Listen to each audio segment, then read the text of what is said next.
Hi, Nick Houston here for Gotham Sound and Communications here at the Gotham Expo 2022. I'm here with Glenn from Zaxcom. Glenn, thanks for being here.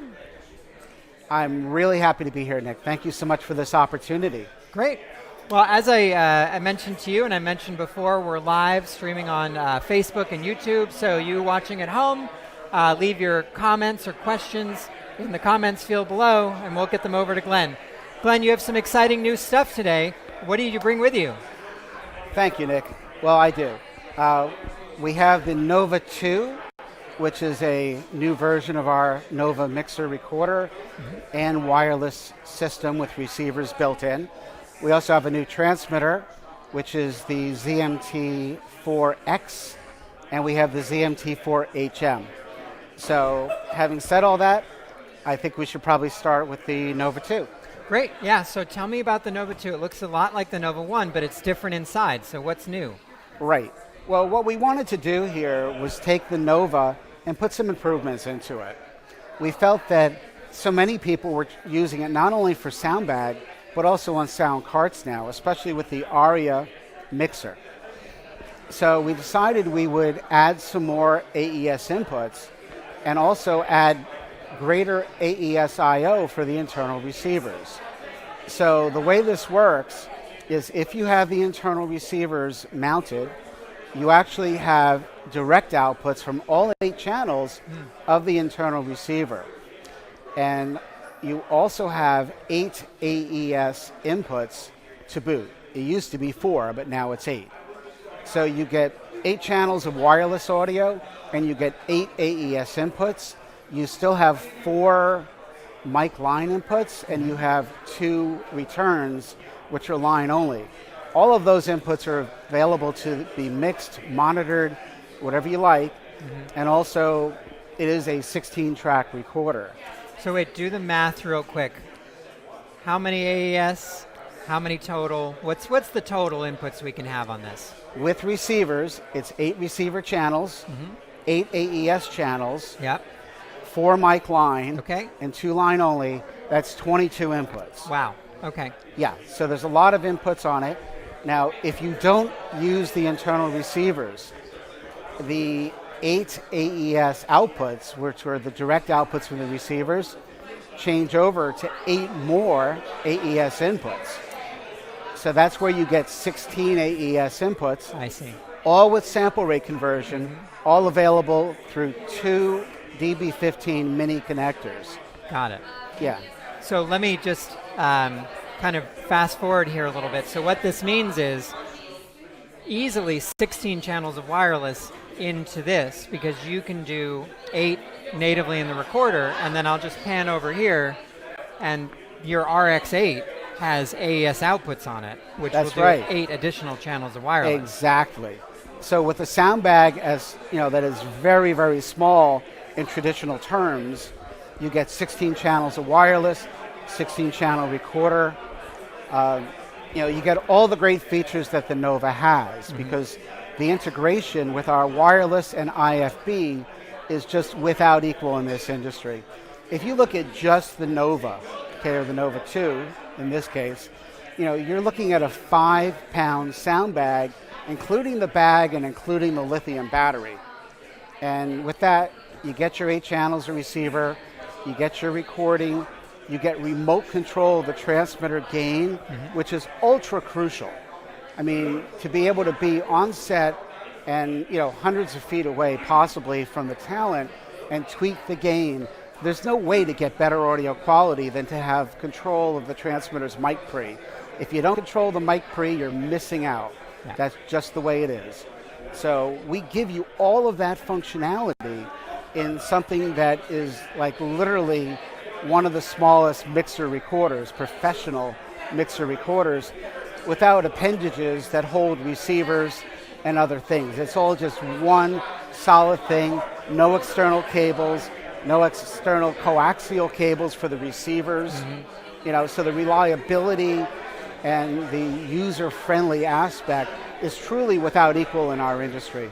No one likes carrying around a 10 to 20 pound sound bag. With bad for your back. Yeah, with Zaxcom, it's a 5-pound bag. I have literally had multiple sound mixers tell me how the Nova and the Zaxcom wireless as a package has changed their lives by allowing them to do more things and do it in a package that will allow them to mix longer than they would hauling around a big heavy sound bag without the capabilities that this has. Yeah. I just want to do something real quick. I know you've got the RX-8 plugged in. I just want to bring it over so people could see what 16 channels of wireless looks like potentially in a bag. So just like that. So that's 16 channels of wireless, all based on the MRX slot receivers. That is correct. Right there. And so that could fit pretty easily into a small mixing bag. Now the nice part is that the RX-8 and the Nova both have our mic plexer built in. Because with the mic plexer, it gives you this 35 megahertz tunable window. See, that's the thing. If you want to talk about having great range on a wireless, having that range is so determined by external factors. Anyone could say that they have the best wireless range. That is a crazy, ridiculous statement. What does that really mean? Does that mean the best range in a cornfield in Iowa? The best range running 16 additional transmitters? The best range standing next to a cell tower? The best range with walkie-talkies? No, it doesn't mean that at all. What we do is give you what I consider the best consistent range. We have this filter in there that just wipes out the interference that is out of that 35 megahertz window. And we have really, really great IP3 so that you're not out there getting to location and having something wipe you out, where your range goes down to 10 feet. It's great to cover 500 feet in a cornfield, but you get on set and you have all those interferers. Having long range means very little. Everyone at this point is touting great range. Whether it's as good as one or the other, pretty irrelevant. But when you also look at the fact that what we do is we say, we give you great range, we give you the resistance to all the interference, but if all else fails, you have recording transmitters. Yep. And recording transmitters that jam through our ZaxNet. So you're not out there jamming transmitters and changing cards. We have the record replay that works through Nova. I mean, really, there's no system out there like the Zaxcom system with Nova and the wireless with the feature set. We pay attention very carefully to every detail of what we do. Yeah. And we try to make things that not only give you the basic thing, but really give you features and abilities that are just really without equal. And we're very proud of that. Good. Well, let's open it up to questions then. I think now is a good time about the Nova 2, and we'll get to the wireless after we hear these questions. Let's just put this back over there. Yeah, we don't want it to fall. All right, so Chris, do we have any questions for Glenn about the Nova 2? I know one. I know what the first question is going to be. Oh, this is a great question. So is the Nova 1 going to be upgradable to be the Nova 2? That's what I thought. Aha, he knew it. All right. We were going to get to Clairvoyant. that.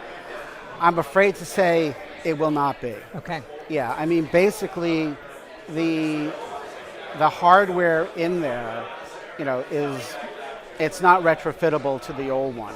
I mean, there's extra connectors, there's extra wiring. It just cannot be. Now, to let people know, the support of Nova is actually accelerating, because what we've done, obviously the starting point for this product is the Nova. And as we develop things and add features, the features will be updated to the older Nova, as well as they will appear in this Nova as well. So there is a direct benefit for existing Nova customers.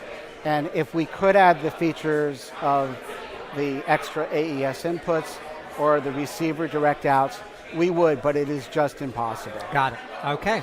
All right. Any other questions, Chris?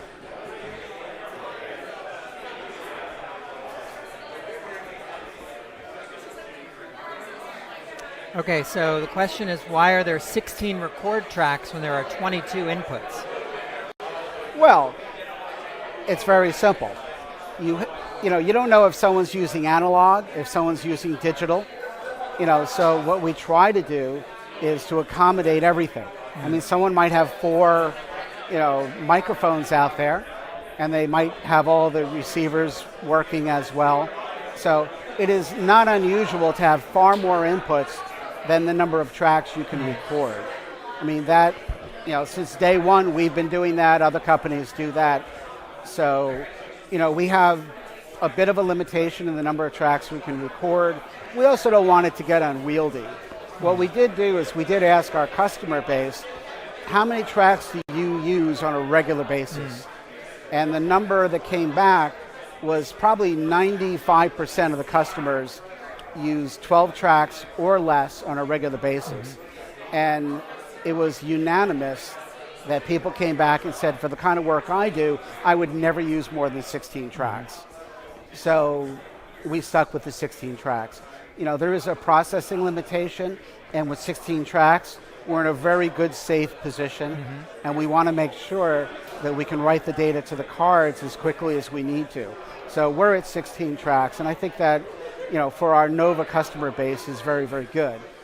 Now, when you look at Nova, I think, and I'm going to say what I'm going to say here. Okay. I think Nova is absolutely the best solution for a sound bag for all the reasons we've talked about. But when you put it on a sound card, which it is very at home at, because of the Aria mixer, and also we have the Oasis mixer that we've had in the past, it is truly a wonderful system to go from bag to cart. And because of that, we have more customers using Nova on the cart because it just makes a great lightweight cart that again allows you to move from cart to bag without pulling all your wireless, rewiring everything, setting up separate wireless. It's just ridiculously simple. Yeah. So because of that, the cart application does need or did need some extra inputs. So these extra inputs and outputs were really not so much added for our bag users, but really more for our cart users, because so many people are using it in both applications, which, we're just thrilled about. Great, awesome. Chris, what other questions do we have?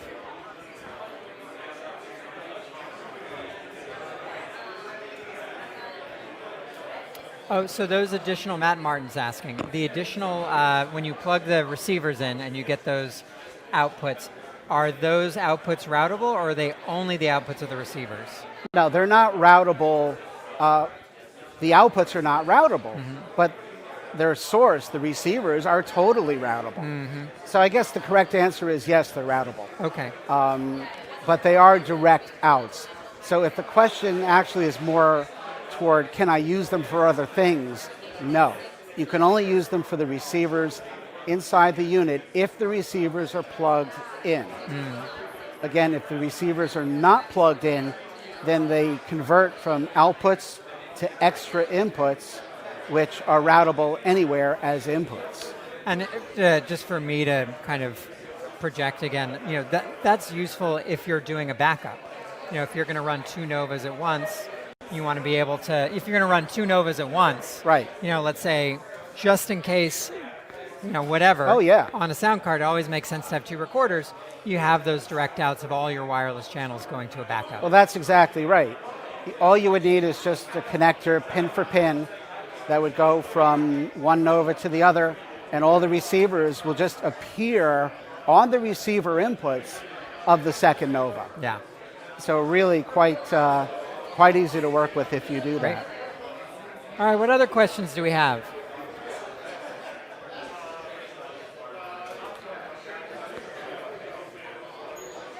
Oh, so this is a great question. Ferris Shaheen, hi Ferris, wants to know if you'll be able to connect the RS422 on the Nova 2 to an RX8 to be able to do control that way.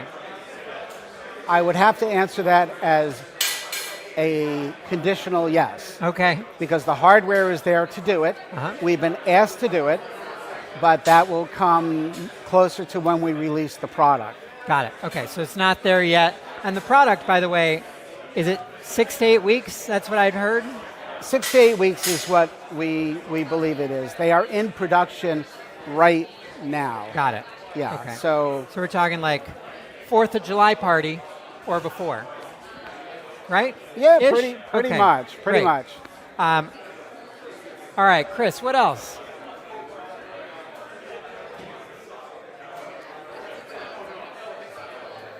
Got it. All right, so I will show the inputs on the side. I'm not going to show the back because this is not a production model, but the pictures are will be available online. Yeah, we're not showing the back of this. Yeah, point. that's what I just said. Okay. But I'll show the side. I'll try and show the side. There we go. So those are your analog inputs. Yes. And then we'll flip around to the world. And those would be more analog I/O line in and out, time code, and then and you see the AES DB15. There'll be another one on the back of the production models. Exactly. Right? Okay. Yeah, we're still waiting for our metal cases to come in. Yeah. So without the correct case, I couldn't have that there. Yep, makes sense. What else, Chris? Getting a lot of questions. That's okay. That's what they call a product introduction. People want to know. Are there any Inquiring what, minds. Chris?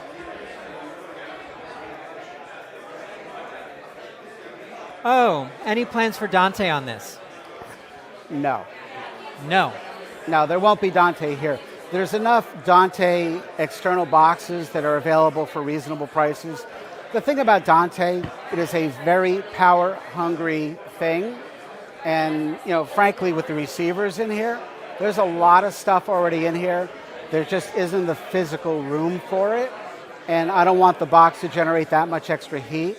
And Dante in a sound bag, which sound bags, of course, was the primary design consideration, was not a really good, it's not a really good candidate for that. Yeah.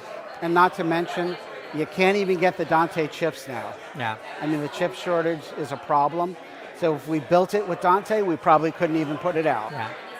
And there's that sweet Sonifex box that people have been using for their Divas. Exactly. Yeah, it's pretty cool. And the nice part about that is because it's a separate box, again, power, weight, and that box has value unto itself. Right. So I don't see Dante being a great thing here. Not saying Dante isn't a great thing, Yeah. but if you want to use Dante with this, you can get the Sonifex box or someone else's box, plug it in, and go. Cool. Great. What else, Chris?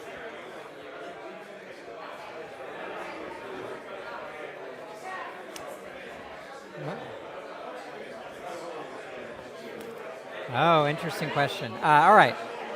Nova Touch. Nova Touch. Nova Touch shall be out shortly. I'm not going to give a date. It is almost ready. Almost ready. Okay. Coming soon. Stay tuned. Next question, Chris. This is fun. I love all these questions. Nice point. Okay. Any other questions? Oh, price point. Yeah. So price point. That will be published shortly, but if you want to say. Yeah, I believe, don't quote me 100%, I think it's 64, I want to say 45 or 95. So somewhere right in the there. The information I have is 64.95. Okay, 64.95. Yeah, great. Yeah, I mean, basically, the price of everything has gone crazy. And, I think what we've done here is we've also created more value with all the extra I/O. Mm-hmm. So it's not just here, pay more for the same product, you're getting an enhanced product. Oh, another thing that I think people might be interested in the Nova, in the original Nova, when you used it with the walkie-talkie interface, we had an issue where if you shut the power off of the Nova and you left your transmitter on, the transmitter would go into transmit mode. Okay, so you had to shut them both off at the same time. We took care of that with this hardware. So you could just shut off the power on Nova 2 and it won't key the walkie transmitter. Yeah. Great. Okay. Yeah, cool. that was something it was a hardware problem, so we put in a hardware fix. So it's not just the same board with something slapped on, it really is a full upgrade. It's a redesign. Oh, it's a complete different board. I mean, the reason we had to redesign is probably the same reason a lot of companies redesigned. Zaxcom was a big user of AKM, the semiconductor company that makes analog to digital and digital analog converters, amongst other things. And when they went away, luckily we had enough parts in our inventory to keep manufacturing our products. But we're now out of those parts, so we have a lot of new chips in here, excellent A to D and D to A converters, made sure everything sounds the same or better.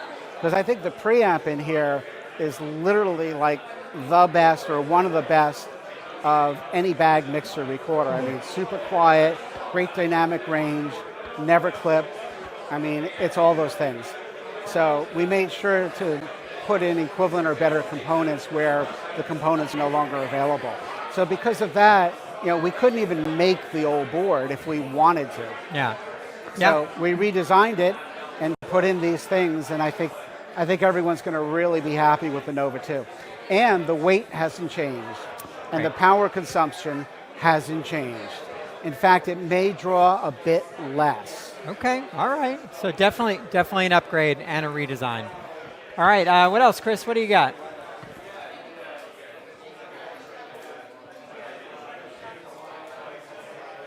Oh, interesting. So this is a feature request. What about an add-on rotary bank like you used to have with the FP8 to have more knobs? No. Our customer base is very, very happy with the banking system where we have multiple banks. We effectively take the 5 encoders and make it work like 20 encoders. I mean, the only thing that I think we're probably going to do is allow the menu encoder to act as another fader that'll up it to 6. Oh. Yeah, that's a software change that we've been looking at for a while, so that should be a little bit helpful there. But the encoders are ultra smooth, and they just feel great. And I think while banking and extra faders are not identical, I think the banking has been more than sufficient for our customer base. We're not into making the box bigger, heavier, and frankly, more complicated. And just putting external boxes is really not our thing. It doesn't bother me to be a little different than the other folks. I mean, and frankly, the encoder system with the faders and the ring LEDs for them, I think there's a lot of people that have come to prefer it to traditional pots. Besides, with this, if you use external faders, you can get the feedback, as you might see. You see it. Pretty cool. Cool. All right, Chris, what else?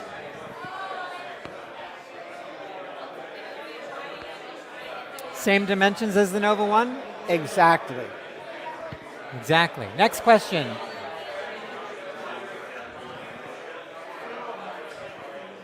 Anything else, Chris?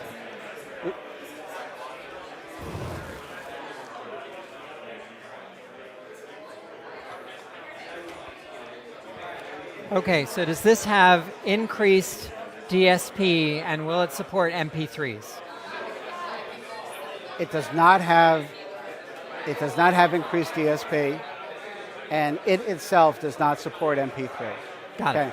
And I'm not ruling out at some point, especially with the fact that we've gone through and rewritten a lot of software, that MP3 will not be supported.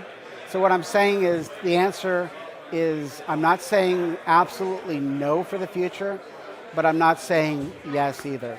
When we have it working, because we did have it at one point, but we found that it did interfere with other recording functions, we had to pull it out, which we did not like doing, but we obviously need a machine that is 100%.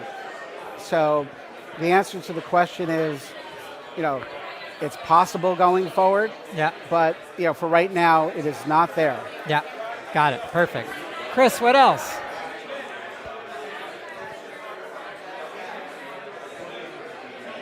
Oh, this is a great question. Is there anything you would have done differently if there hadn't been a chip shortage? If there hadn't been what? A chip shortage. There probably wouldn't be a Nova 2. Got it. I would have probably have not redesigned it because the redesign was a big deal. Yeah. It's software, it's hardware. I mean, I'm not saying that we wouldn't have come up with a Nova 2 eventually, but You know, the Nova only came out about a little over 2 years ago, maybe 2.5 years ago. Yeah. So, you know, probably the redesign would have been scheduled for 3 to 4 years. Right. So we moved the redesign up, and of course, if we're going to redesign, then we're going to look at features to put in that, you know, would make it a better product, and that's what we did. Yeah, got it. What else, Chris?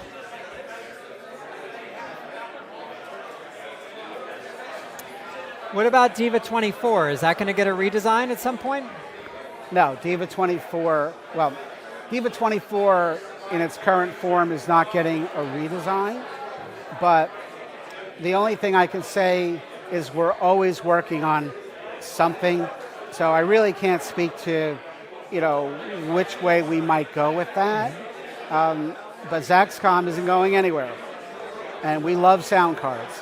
Yeah. So, you know, I'll just have to leave it there. Okay. That's for a future video. Fair. All right, next question, Chris.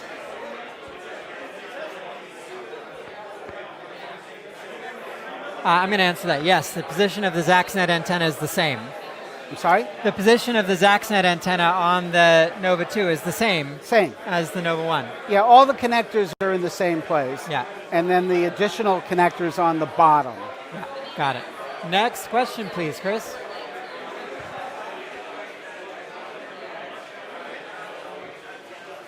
Can the Nova 1 still be repaired? Oh, absolutely. Yeah, the service for the Nova 1 will continue, I'm going to think, for at least 10 years. I mean, you know, we have all the parts. Just because we don't have parts to make production units, we have spare boards.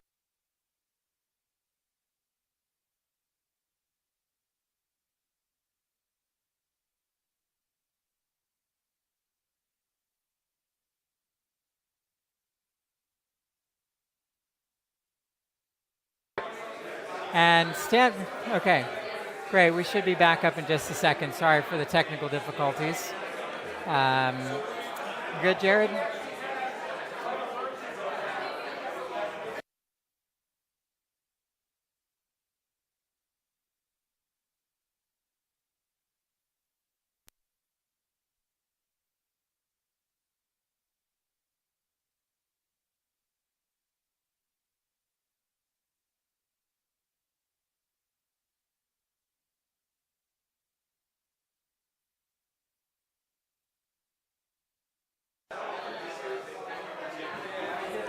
So we're all caught up on questions, so we can move over to the new ZMTs. All right, Jared, let me know when you have production audio back. All right, let's come back. Okay, great, we're good. All right, so now we're going to switch gears from the Nova 2. That was great. Thank you so much for sharing all this. What is that in your hand? Well, this is a ZMT4X. What we did is we basically took all the great stuff in the ZMT4 and moved those circuits over to the ZMT4X. So what we have here is a next generation of unit, and it includes stereo transmission from 2 microphones. Those microphones are now powered with 5-volt phantom power, 5-volt power. There's no 48 volts in here, okay, because it's only a microdot connector, so we can't put a balanced microphone on it. So the Phantom, you know, is basically the ZMT4 and the TRX 743. But we have the new preamp in here from the ZMT4, which is quieter than the old preamps. And we also really went to extreme measures to get the power consumption down as much as possible. So what we have is a 16-hour runtime. And that 16-hour runtime is not with lithium AA batteries, it's with the Motorola battery that Motorola uses in their walkies. So it's basically a $25 battery, and you can recharge it like 1,000 times easily. So what you end up with is a real savings of money on set, you know, because the battery basically costs you nothing, pennies, every time you use it. But you now have this 16-hour runtime. And that's not 16 hours at 2 milliwatts. That's 16 hours at full output power of 50 milliwatts. And if you were to put it to sleep remotely, as you can do from the Nova, that's 16 hours. I mean, that goes crazy high. In other words, you can put it into sleep mode, and it'll stay in that mode for 48 hours. So that's how little power it draws in sleep mode. So for reality shows where you're wanting to put something on talent in the morning and never change batteries, that's what you have here.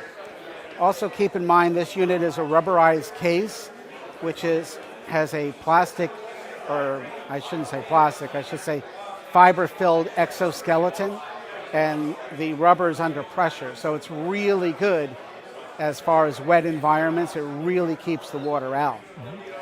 So what you have here is just basically an enhancement of the ZMT3X, which would run about 11 to 12 hours. Now we're up to 16 hours. So, as far as the size of it, this is actually about the same size as other companies' micro small transmitters. So the size of this as you compare it, and I think I can compare it. That's all right. If you can compare it to the ZMT4X, it's really not much bigger than our smallest transmitter. A little thicker, okay? But still a really good size considering the battery life that you get. And the standard Zaxcom control, recording, time code, all that jazz. Every feature is in here, so we didn't leave anything on the table. And it's got never clip, and it's got 2 inputs. So it's never clip on one, or if you use 2, you've got stereo recording. Yeah, but it's never clip on both inputs. At the same time? At the same time. I feel like that's new. Is that new, or that's am I wrong? New for this product. Oh. Yeah. Cool. I didn't mention it. You didn't mention Sorry. it. All right, good. Yeah, it's never clip on both inputs. This is great for like car rigs where you can rig a car up with 2 sets of microphones. So if you look at the cost of the transmitter, which is pretty much in line with our other transmitters, it takes the place of 2 transmitters for those car rigs where you have 2 people in there. And of course, the audio quality with never clip is just extraordinary, and the range of it is extraordinary. So, I mean, really, it's more of our, industrial transmitter because of the fact it's got the waterproofing and what have you. So, people still love the TRX LA 3, when you want to use AA batteries, but certainly this has a lot going for it. Yeah. And I think people will really, really like it. Cool. And just to kind of flash down, you also have the ZMT4 HM. Yes, we do. Right? And that's a similar upgrade, better battery life, That et is correct. Now, people have said online, why wouldn't I plug this into a boom? And the reason you wouldn't plug it into a boom, you could, but it has no external antenna. The body of the unit in combination with the microphone forms the antenna. And the one thing I can tell you is I'd rather see people use transmitters with antennas, because the only time you should use a transmitter without an antenna is if you need 10 feet of range, especially today with all the interference we have out there. I recommend this when it's on camera, and that's the look you need. As a stick mic. But if you're going to use something on a boom pole, it should definitely have an antenna. And frankly, if you're using something that's on talent, it should have an antenna as well. Never use transmitters without an antenna unless you have to. Yeah, got it. Okay. So I'm going to open it up to questions, but the obvious question is, pricing and availability. I think it's like $100 more. Am I right? Yeah, it is about $100 more. Okay. Yeah, so the pricing will be on our website. Yeah. And availability is similar. Availability 6 to 8 of this is, I believe, now. Really? Yeah. I mean, I'm not saying you can order it and get it shipped Monday, but like 2 weeks or something like that. I'm going to Pompton Plains now. Forget it. Well, there you have it. All right. Chris, what questions do we have about the ZMT4X?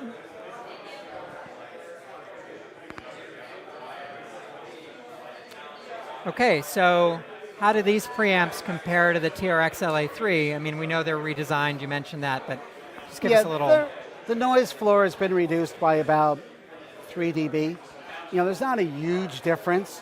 The big difference is that both of the inputs have never clip if you're in stereo mode, where in the older version of this, you didn't have that. You only had never clip in the single mono mode.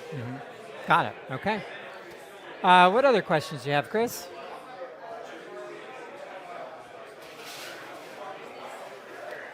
Is there a fix for the static issue of the ZMT4? I haven't heard of this issue. I'm not sure if you have either. I haven't heard of the issue, and I would ask that the customer call us directly, and we can work with him on whatever he's having an issue with. Yeah, get in touch with the Zaxcom support department. The phone number's listed on the website. They've got an online form. Yeah, for the record, I've never heard anyone use the word static. Yeah. Yeah, it's just not, the system is not capable of generating that. I mean, because it's digital transmission, it either originates at the transmitter or it doesn't come out of the receiver. So, again, I don't know what he's referring to, but call us directly and we'll be happy to help. Great. What other questions, Chris?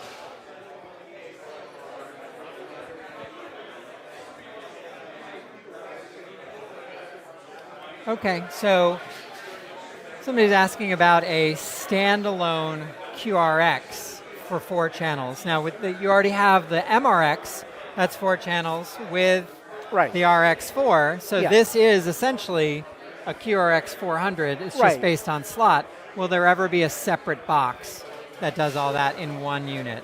Well, I think effectively this is one unit. Yeah. I mean, when you look at it, size-wise, capability-wise, this is really it. Yeah. So, with this product, I don't see doing a QRX, 400, if you want to call it that. I don't know. Yeah.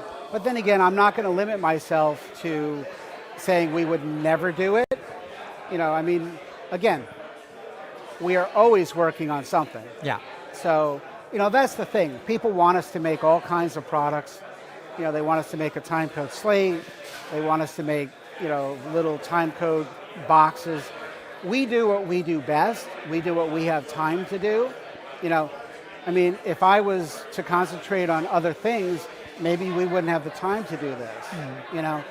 So, I like to say, we need to build Zaxcom things, not Denicky things, or not Tentacle things. Let us do what we do. And, there's other companies that make great products. And all we have to do is what is our specialty. And if we see something that needs to be done that was never done before, you can be damn well, you can damn well know that we're going to do it. So the Zaxcom electric sound card is coming soon then? I think it's the flying boom pole. Great, perfect. Chris, what other questions do we have about ZMT4?